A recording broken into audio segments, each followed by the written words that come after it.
Yo le he puesto la desobediencia de los reyes.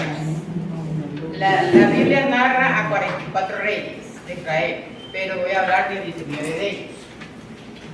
Algunos duraron décadas en reino, otros ni siquiera llegaron a un mes. Hubo rey asesinado por su propio general, otro por su propio hijo, por su siervo de confianza, otros que murieron en batallas, otros que murieron por enfermedad, otros que murieron por su propia espada.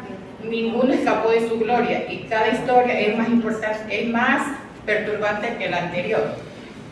Pero yo voy a hablar de 3 reyes más importantes que tuvo Israel, los primeros, como quien dice los duros, los poderosos, donde empezó la historia de Saúl, de David y Salomón. Les leo y después les narro el contexto. Dice que Saúl era hijo de Quis, de la tribu de Benjamín. En la vida de Saúl no daba nada antes de su reino. Era un hombre de campo, cuidaba los animales de su padre, salió a buscar a un asna que se le había perdido.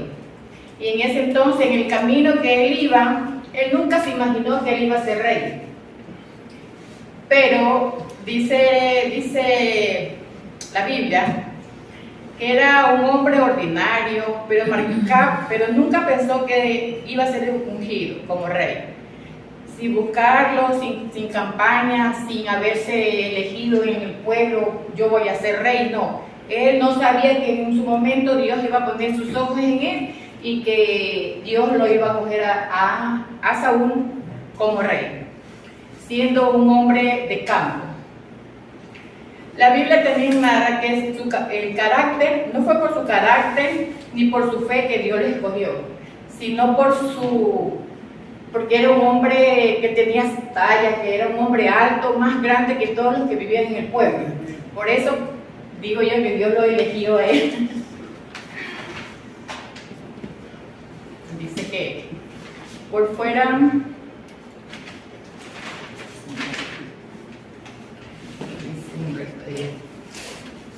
dice que el rey tenía presencia, llenaba expectativas, por dentro era una historia. Se dice que Saúl fue escogido y elegido por Dios. Se dice que Saúl no tenía humildad, sino inseguridad. Porque vemos en la Biblia que Saúl, siempre que tenía una batalla, él las ganaba. ¿Por qué? Porque él siempre confiaba en Dios en su momento. Pero llegó un momento que Saúl se dejó llenar de ira, ya no quiso obedecer las cosas que Dios le hablaba por medio del profeta. Él quiso hacer las cosas a su manera. Y cuando él hizo las cosas a su manera, que fue la última batalla que fue en el monte de Gilboa, durante esa batalla con los filisteos, fue que él perdió a sus hijos. Y cuando él perdió a sus hijos, los filisteos a Saúl no lo mataron, solamente le hirieron con lanzas. Pero él quiso morir, pero no que los filisteos lo maten, sino que el siervo que él estaba con él quería que él lo matara. Pero el siervo no le quiso matar y él cogió su lanza y ahí fue que con su lanza murió. Él mismo se asesinó. Bueno, vemos una historia de David también. Dice que David era el hijo de Isaí. Él tenía 7 hermanos, la cual dice la Biblia que eran grandes, eran lindas, eran hermosas.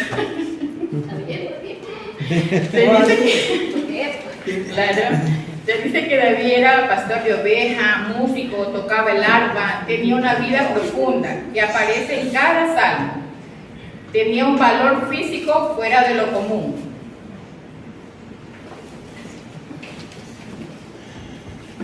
Dice que por un momento, o sea, como todo humano, él tenía miedo, pero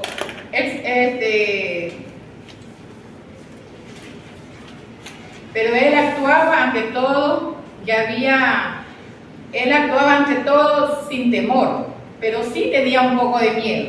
Pero él antes de que hubiese sido rey, él mató a león, mató a oso, para proteger el rebaño de su padre. Entonces, Dios desde ya lo estaba viendo a David, aunque su padre no lo quería enseñar cuando el profeta fue a su casa para ungirlo.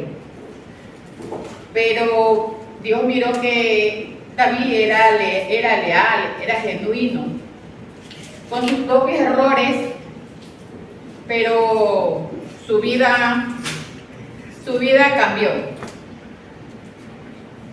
Su vida cambió, tuvo consecuencias por su desobediencia, pero también se arrepintió por las consecuencias que venían.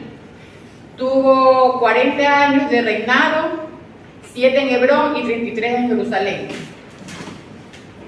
La Biblia dice que el corazón de David era como el corazón de Dios. Se dice que David murió más o menos a una edad de 70 años, viejo y débil. Falta el último, Salomón.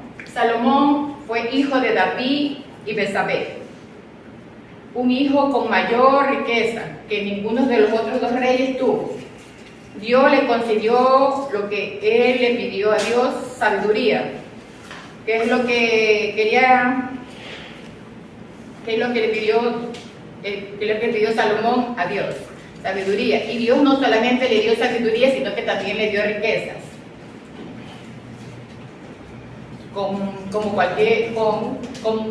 la Biblia no habla que a otro rey Dios le haya dado sabiduría y le haya dado riqueza, y aún así lo desperdició, todo de una manera que hoy es difícil de entender. Cuando asumió el reino Salomón, era muy joven. Se dice que amó a 700 mujeres extranjeras, era demasiado ese hombre.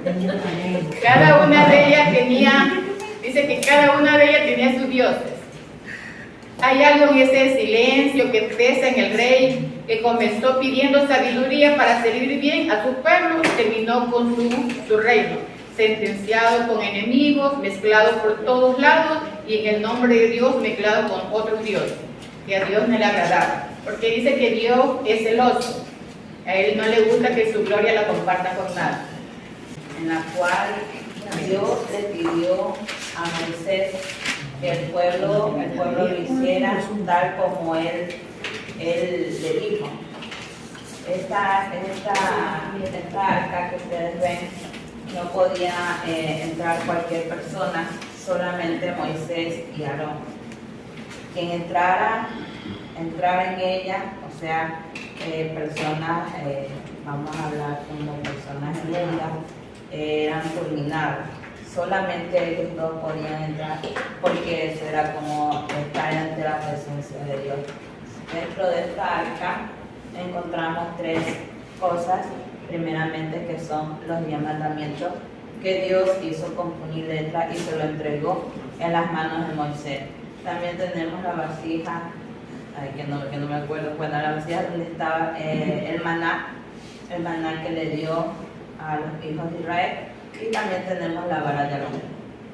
Esta arca también fue construida a base de oro. Tenemos 2 ángeles que están superiores, frente a frente, y sin embargo, como dijo el Señor, que tenían que ser ellos, ¿no?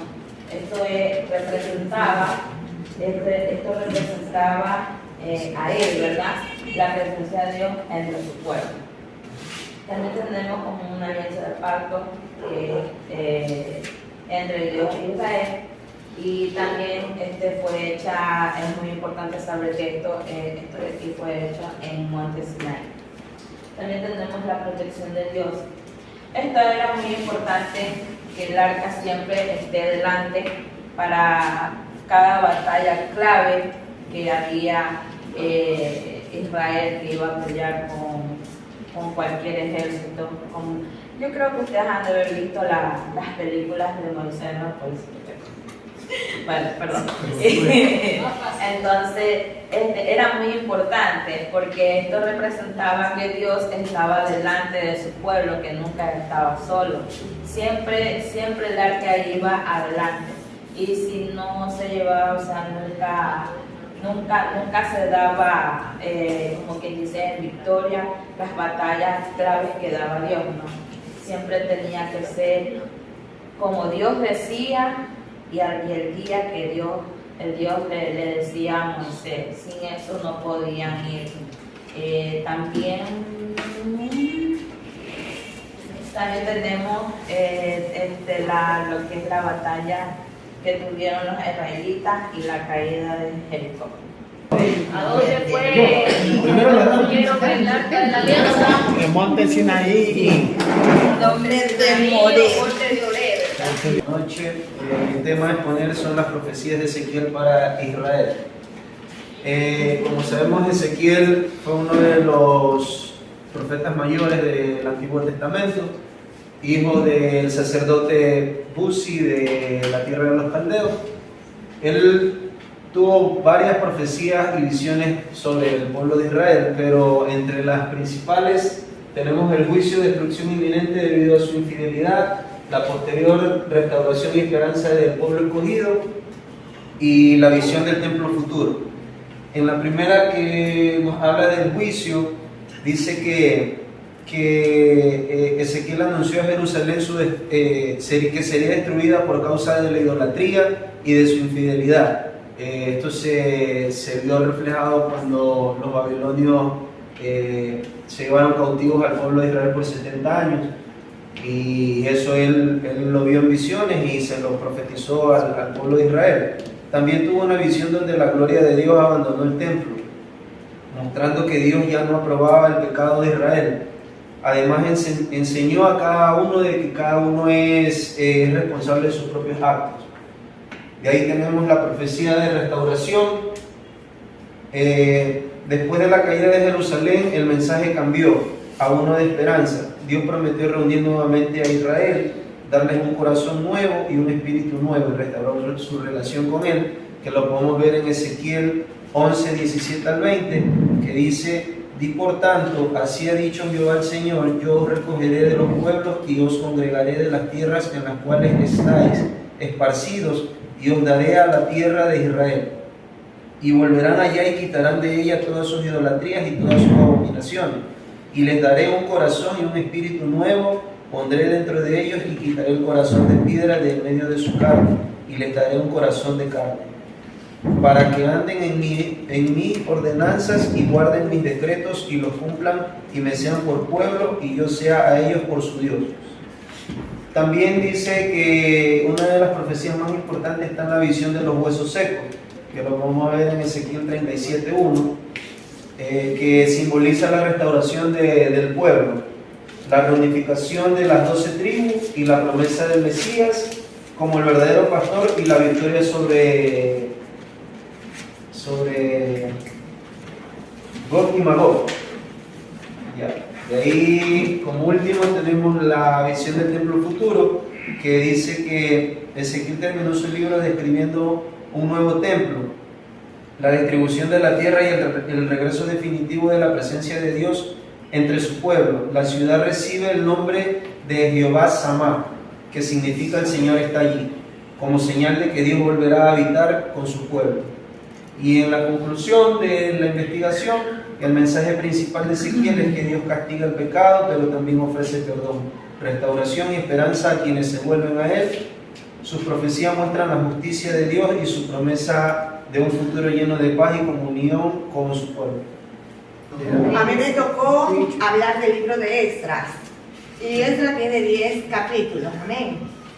Y voy a leer el versículo 1 y el versículo 2 de Esdras, que dicen: el primer año de Ciro, rey de Persia, para que se cumpliese la palabra de Jehová por boca de Jeremías, y despertó Jehová el espíritu de Ciro, rey de Persia, el cual hizo pregonar la palabra, y también por escrito por todo su reino, diciendo: así ha dicho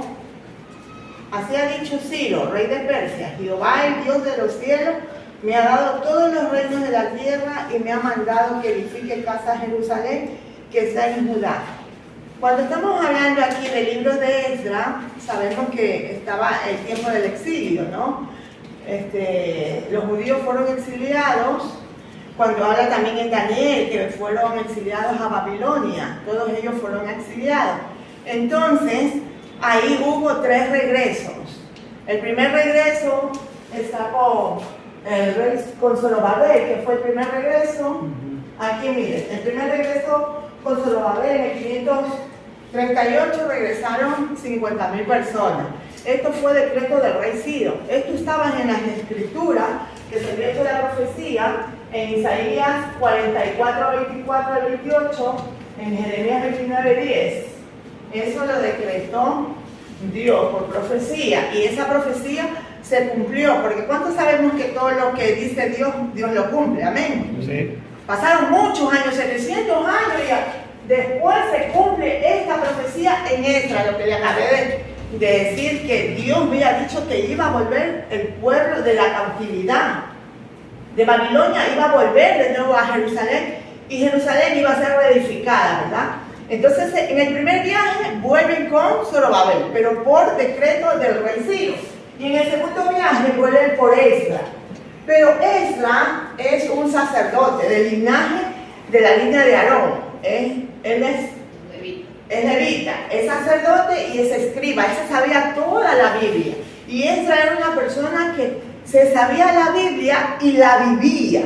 La enseñaba a otro, la pasaba. Y eso es lo que Dios ahora quiere que nosotros también hagamos, que nosotros, como antes dijo la maestra, nos llenemos de esta palabra. Cuando nosotros estamos llenos de esta palabra, no vamos a hablar nosotros, va a hablar el Espíritu Santo a través de nosotros, como esos vasos de honra. Amén.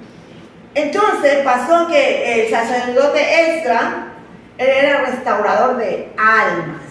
Porque, ¿cómo sabemos que era un restaurador de almas? Porque él vino a restaurar al pueblo. Porque si no nos restauramos nosotros mismos, ¿cómo podemos restaurar el templo? Amén. Entonces, en ese tiempo, cuando uno se restauraba, hacían sacrificio. Usted se acuerda que mataban animales, los quemaban. Usted ya sabe, ¿verdad? Entonces, ahora, nosotros, ¿quién es el sacrificio aquí? Somos nosotros. Que nosotros tenemos que ver nuestra vida cómo está y decirle a Dios que restaure de nuestra vida, que saque lo que no le agrada de nosotros, para poder nosotros restaurar a otras personas que vengan a Cristo, ¿verdad?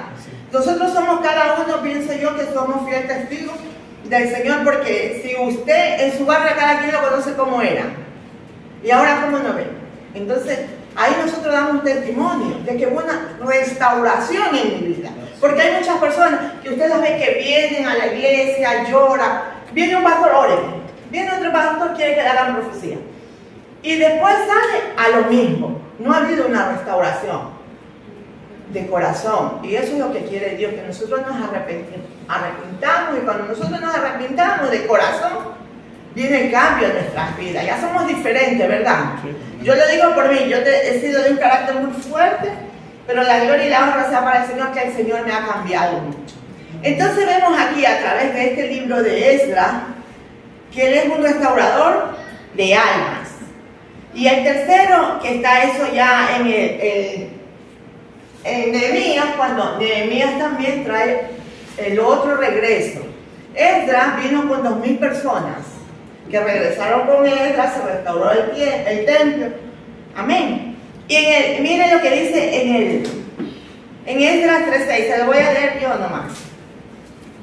Perdón, pero miren lo que la palabra se cumple, que ellos vuelven a Jerusalén. Cuando Zorobabel viene con estos 50.000 personas, viene de regreso a Jerusalén a construir el templo, ¿verdad? Y ahí hay una lista de los que vinieron, altísima gente, que fueron las 50.000, eso está en el libro de Esdras 2, usted lo puede leer en su casa, hay mucha generación. En el libro 3 no habla de la restauración al culto. Eso fue lo que hizo Esdras, restauró el culto, preparó a las personas que se vuelvan a Cristo, que dejen esa vida. Y ellos vinieron y cambiaron por un tiempo. En el libro 3 dice, en el 3:6, dice, desde el primer día del mes séptimo comenzaron a ofrecer holocaustos a Jehová en los cimientos del templo de Jehová, y no se había echado todavía. Y dieron dineros, albañiles, carpinteros, comida, bebida, aceite. Trajeron plata, todo para hacer el altar. Y después ellos de que ya todo eso ya solo va a haber los trajo, ya los trajo el rey, perdón, el sacerdote Esdras, ellos volvieron a la vida mundana. Y entonces ahí aparece Ageo y Zacarías, la profecía de Ageo y Zacarías, que le dice de que la gloria de esta casa será mucho mayor que la primera. O sea, la promesa que Dios dijo, sí, ahorita Israel, Jerusalén está destruida, pero va a ser reedificada. Entonces, como todo eso, imagínense, aquí nomás cuando pasa un terremoto, hay escombros, ¿no? Imagínense toda esa ciudad. Y entonces ellos decían, ¿quién va a arreglar esto? ¿Qué va a hacer? Pero estaba escrito en la palabra, Dios había escrito esa promesa, que iba a reedificar Jerusalén. Y Dios la edificó. Pero después de que ellos ya sabían la palabra, todo esto, siempre va a haber también, hermanos, cuando nosotros pedimos a Dios, va a haber estorbos. Gente que te va a decir, no, tú no cambias, 2 meses te doy. Así, no sé si a ustedes han dicho, pero yo sí he oído decir. Hasta la misma familia de uno, a mí me decía, tú vas a cambiar, metí en la discoteca, te veo. Y verdad, me dieron 3 meses, y la gloria sea para Dios. Ya tengo como 10 años, la gloria sea para Dios. Entonces nosotros no podemos cambiar, Dios es el que nos cambia. Pero tenemos que permitir que Dios, este altar, lo restaure. Amén. Entonces ahí, él trabaja con su compañero y todo eso, y se da cuenta que este pueblo vuelve de nuevo a lo mismo, rudimentos de antes. Les habían prohibido que se casen con extranjeras.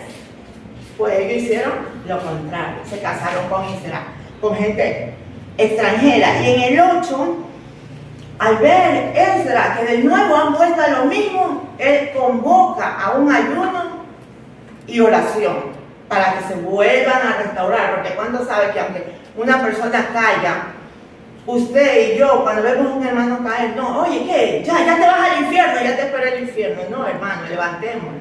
Levántate, ñaño, tú puedes. Ya eso pasó, pídele a Dios. Pero a veces nosotros los hermanos cometemos ese error. Cuando usted ve a un hermano que viene a los tiempos, yo ya te hacía en el mundo, oye, no, te extrañamos, hermano, tú nos hace falta, tenemos que restaurarnos unos a otros, amén, porque recuerden que nosotros no somos perfectos, somos llenos de imperfección, el perfecto es Dios, amén. Entonces aquí, mire, en el 8:21 él le dice, y publicaré ayuno allí en el río Abba para afligirnos delante de nuestro Dios, para solicitar de Él el camino derecho para nosotros y nuestros niños, para todos nuestros bienes. O sea, el sacerdote Esdras le dice, ayunemos, oremos, volvámonos a Dios. Entonces ellos vienen y se vuelven a Dios. Entonces ahí el sacerdote Esdras le dice, él hace oración, ayuno, y esto a mí me condolió, hermano, cuando no sé si usted lo tiene ahí, la Biblia habla, Liliana, por favor, si puede, es Esdras 9, esto me llamó la atención, hermano, porque Esdras 9:3 dice, cuando oí esto, rasgué mi vestido, mi manto, arranqué el pelo de mi cabeza y de mi barba, y me sentí angustiado y extremo. Y se juntaron todos los que tenían la palabra de Dios de Israel a causa de la planificación de los cautiverios. Yo estuve muy angustiado hasta la hora del sacrificio de la tarde. Miren cómo sentía el dolor de haber fallado a un Dios que todo nos ha dado. Eso sintió Esdras. Hermano, yo le dije a Esdras, hermano, perdóneme. Me dolía mi corazón porque así somos nosotros muchas veces, desleales a Dios.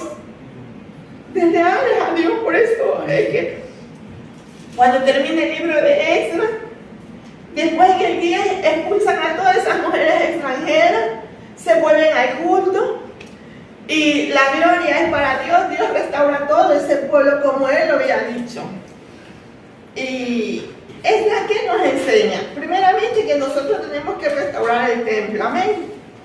Y después nos enseña que nosotros no seamos egoístas, que nosotros aprendamos la palabra, nos alimentemos de la palabra, pero que llevemos el mensaje a otro, para que esa otra persona se edifique a través de la palabra y pueda entender cuánto Dios nos ama y que Dios nos está esperando a cada uno de nosotros. Por eso muchas veces ahí yo me pude dar cuenta que Cristo aún no viene, porque nos falta estar preparados y sentir lo que este hombre sentía, el dolor por las almas, de que se habían ido, de nuevo se habían vuelto, a Dios es ajeno. Amén. Y ese pedacito me viene dando vuelta en la cabeza, porque verdaderamente, personalmente, digo, uno tiene que ser mejor cada día. Amén. Así es, Lisa. Bueno, hemos escuchado las exposiciones de mi hermano y hemos visto dos profecías muy importantes, la de Ezequiel y la profecía que trajo mi hermana. Y como ella les dijo, hubieron 3 regresos. Y antes y después siempre hubo las profecías. Escuchamos la profecía que trajo mi hermano Paco y la de mi hermana Cecilia, ¿no? Hubo 3 regresos. El primer regreso era Zorobabel, el segundo, el tercero, Nehemías, ¿verdad? Entonces, en cada paso que daban el pueblo de Israel, los judíos, como después se lo llamaba, siempre estuvo Jehová Dios amonestando, hablando y cumpliendo su palabra, como lo digo. Después fueron restaurados, porque todo lo que Jehová dijo se vino a hacer siempre lo contrario. Te voy a decir una cosa, un tiempo decían y a poco tiempo volvían otra vez al pecado, ¿no? Entonces me he gozado mucho en haber visto y escuchado las exposiciones de cada una de mis hermanas. Mi hermana Lupita con una exposición muy importante, como lo es el arca ahora.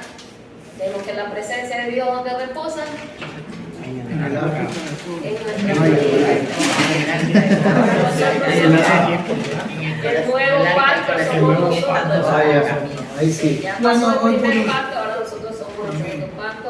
Y mi hermana Dora con un tema muy interesante, el cual nos habla y nos enseña cuántos reyes hubieron y quiénes fueron. Eso es muy importante para nosotros que aprendemos. Ahí yo me quedé con una pequeña, bueno, a lo menos lo que yo he leído y lo que he escuchado las prédicas que a veces uno ve y escucha. La hermana hablaba de que cuando Dios elegía, porque Dios era el que ponía el rey. Dios lo que miraba en el rey era el corazón. Indiferentemente si él era fuerte, como en este caso era Saúl, David, dice la palabra que él era más bien un poco más bajito, entonces Dios no se fijaba en esas clases de cosas, ¿no? Sino que más bien en la fortaleza de su corazón, ¿no? en lo que ellos tenían. Por eso es que lo comparan a David, que es un corazón parecido al de Dios, porque nadie va a poder tener un corazón igual al de Dios, porque es el único personaje en la Biblia que se le llama. se le compara. Entonces eso me quedó ahí solamente como para aclarar ese punto, porque lo he escuchado bastantes prédicas esa parte, y siempre Dios escoge después el corazón. Sierva, cuando habla de David, recuerda que el profeta mismo se equivocó, porque Dios no mira la apariencia. Dios estaba viendo, él no era proféticamente veía el corazón de David como él, porque todos se equivocaron, hasta el profeta. Claro, que Samuel no sabía ni cuántos hijos tenía Isaías, no sabía. Lo vio ahí, tal vez al ojo, digo, este buen cuerpo, Es que vio a Saúl, lo vio por el porte. No lo vio por la sabiduría ni por la fe, sino por su porte. Y en cambio a David lo vio por el porte. No, pero en cambio a Saúl, Más que todo, ¿quién fue que lo eligió? Fue el pueblo. el pueblo. No, a Saúl. A Saúl lo eligió el pueblo. Dios lo escoge. Saúl Cuando iba a ser rey. El pueblo. Porque el pueblo había jueces. Y el Entonces pueblo ellos ya no fue. querían que los jueces Entonces no me busqué, me metieron. No. O sea, está bien lo que ustedes dicen que el pueblo lo eligió, pero recuerden algo, que Dios permite que el pueblo lo elija. O sea, Exacto. una cosa va a llevarse por la otra. Es como en la actualidad. Los presidentes son puestos por el pueblo, pero es porque Dios lo permite, porque Dios así lo quería, sea para edificación o sea para que nos amonesten. ya. No, pero siempre. Pero siempre Dios es el que Escuche, elige. es muy importante esto, lo que está bien lo que tú dices, pero cuando Dios elige algo, lo elige para siempre. El pueblo fue, El el pueblo pueblo fue. falló. Porque mira, seamos honestos, yo le digo, yo aconsejo a Carlito, esa muchacha no. y Carlito está. Y está. ¿Qué va a hacer Dios? Simbólica. Dios va a hacer, ¿sabe qué? Porque nos dio libre albedrío. El pueblo fue, ¿me entiende?, rebelde. Y por eso que Saúl terminó mal. Y no creo yo que un hijo de Dios se quite la vida. Porque Saúl Sí, se esa quitó parte la también vida. fue impactante también Ante ¿Cómo todo se esto, arrepintió Saúl? ante todo esto yo rescato y lo quedo escuchando y me da gusto escucharlo de que han aprendido algo. Amén. De eso se trata. Esta versión aquí atrás y digo, han aprendido porque están defendiendo la causa. Dice, no es así, y la otra desarrolla acá, no. Está muy bien lo que dijo mi hermana Nora, que ella lo ha leído, que Jehová Dios Claro. lo eligió. Está muy bien, pero como dicen los hermanos, Jehová Dios no había dado todavía rey y el pueblo decía, no queremos un rey, ya no queremos jueces, queremos un rey. Pero ellos querían un rey, pero Sí. no lo eligieron a Saúl. Porque Ahí entra- Saúl como que no ahí entra lo que es quería. la- Hasta cuando lo iban a nombrar no rey, él somos estaba rey, escondido. Ahí entra La voluntad permisiva. de Dios. Por haber- pero mijo, no te lo quiero dar. Termina mal. Dale, dale. Ah, bueno, te lo voy a dar. Pero si tú te chocas, cuidado. Como dijo el Es hermano. voluntad permisiva. Entonces, esa es una linda enseñanza para nosotros mismos. A veces nosotros queremos algo y dale, Señor, y dale a la oración, y no ha sido la voluntad de Dios, pero Claro. tenemos esa libertad porque somos criados a imagen, a semejanza de Dios. Dígame, Sara. Ahí se ve también en el libro de Ezequiel, del rey Ezequiel. Ezequiel, digo. Sí, sí, él es. Que te acuerdas que él ya iba a morir, Dios Y manda pidió y le dice por el profeta, tú vas a morir. Y él se pone, ora y ora. Y oró, entonces le pidió 15 años más a Dios. Entonces Dios permitió. Y dijo, ¿qué me darás? ¿Cómo sabré? Entonces le dijo de esa torre, y bueno, y le dijo que tendría 15 años más y retroceder a la sombra. Pero entonces, ¿qué pasó? Cuando ella estuvo bueno y estuvo bien, vinieron gente de Babilonia a ver lo que él tenía y él le enseñó. Amén. Entonces, ¿qué pasa? Dios quería que él muera bien porque fue un buen rey. Sí. Pero Dios le dijo, no, hasta que no, los 15 años quiero vivir para que arregle tu vida y todo. Y mire lo que pasó. ¿Cómo quedó él? Todo lo perdió. La desobediencia de Dios. Casi se pierde.